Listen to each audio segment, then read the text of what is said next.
nggak maksudnya kalau di depan itu keren gitu.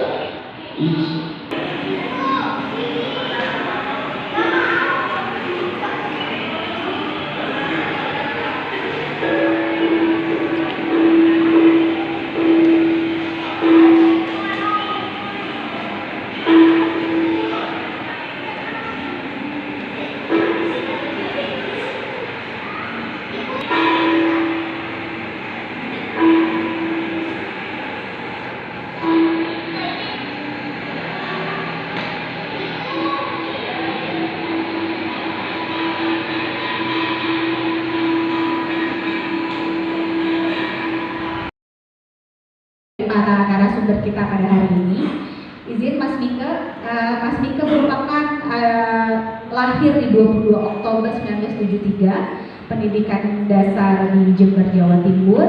Yang tidak asing lagi Bapak Wiyu Wahono. Dan yang terakhir seniman sketsa Bapak Zabrus yang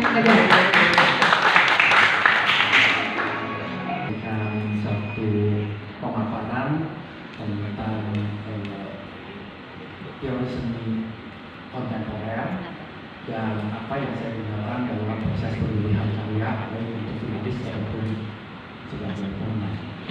Saya ingin mulai dengan slide saya pertama. Kalau kita melihat buku-buku tentang seni rupa modernisme abad 20, dengan cepat kita akan menyadari bahwa karya seni di abad 20 di era modernisme itu hanya terdiri dari lukisan dan patung, tidak ada medium lainnya.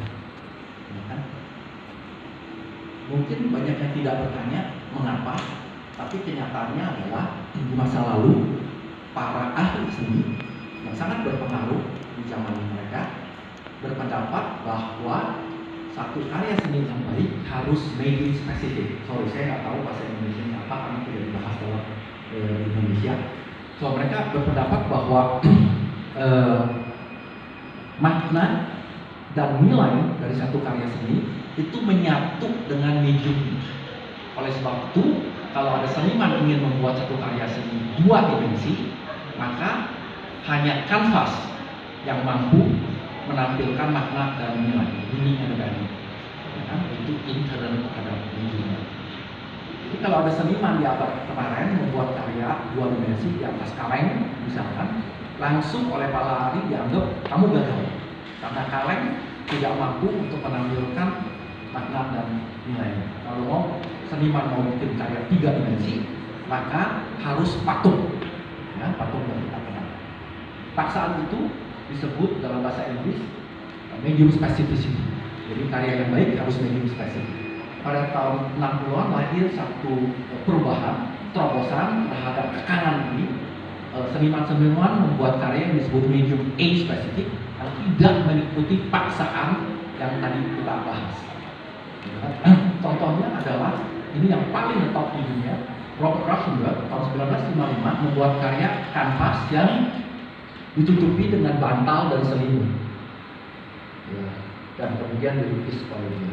Karya ini tidak dua dimensional, tidak flat. Oleh sebab itu, karena pentingnya karya ini dipamerkan sejak dekade di Museum of Modern Art New York, yaitu patung dan tidak pernah diganti, jadi impermanent display. Robert Rauschenberg membuat satu seri karya yang disebut sebagai Recombines, bisa di Google. Kemudian yang penting lagi adalah bahwa apa sesungguhnya esensi dan manfaat artwork. Ini saya lihat ada beberapa hal. Yang paling menarik adalah yang nomor 6. Artwork seringkali menimbulkan banyak pertanyaan. Ini bukan hanya pertanyaan siapa jurinya, tapi bagaimana juga visi work ini ataupun berbagai macam hal yang terkait dengan penilaian atas karya-karya yang dimenangkan.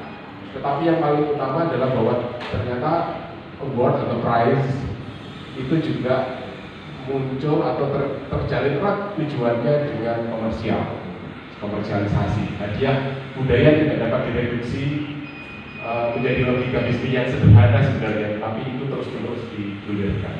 Kemudian penghargaan sebagai kompetisi nilai. Ini juga penting, bagaimana kemudian persoalan nilai-nilai, macam-macam nilai-nilainya. Bisa nilai estetika, bisa nilai sejarah, bisa nilai ekonomi, sosial, ataupun yang lain, itu bertarung di dalamnya. Yang paling penting adalah bahwa ternyata award ini juga bisa mempengaruhi resume seniman, biodata seniman, biografi seniman, ataupun upaya promosi perusahaan yang memberikan ataupun negara yang memberikan, dan berbagai hal yang terkait dengan produksi kesenian kita.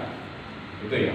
Oke, di slide berikutnya, selain topik, tentu aja persoalannya kita bisa melihat bahwa di jagat budaya global kita penuh dengan penghargaan, bahkan lebih banyak daripada upaya kita untuk menciptakan budaya kolektif baru.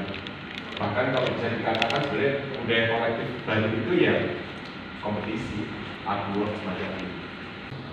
Mengapa harus ada Basuki Abdul Anwar? Itu pertanyaan yang basic banget gitu. Tapi mengapa harus ada gitu? Jawaban yang paling singkat bagi saya adalah ini tentang keseriusan pemerintah berkontribusi dan berperan apa dalam pemajuan seni rupa sebagai dasar, kalau salah satu yang penting, kebudayaan. Kita ini membuat sebuah undang-undang, undang-undang pembangunan kebudayaan nomor 5/2017. Kemudian Pak Menteri kemarin dikeluarkan dalam sambutannya bahwa sebenarnya yang kita lakukan dengan kompetisi dan segala macamnya adalah menjalankan amanah undang-undang nomor 32. Agak berat nih ngomong undang-undang nih, nomor 32. Ketika negara melakukan wajib memajukan kebudayaan nasional di tengah peradaban dunia. Itu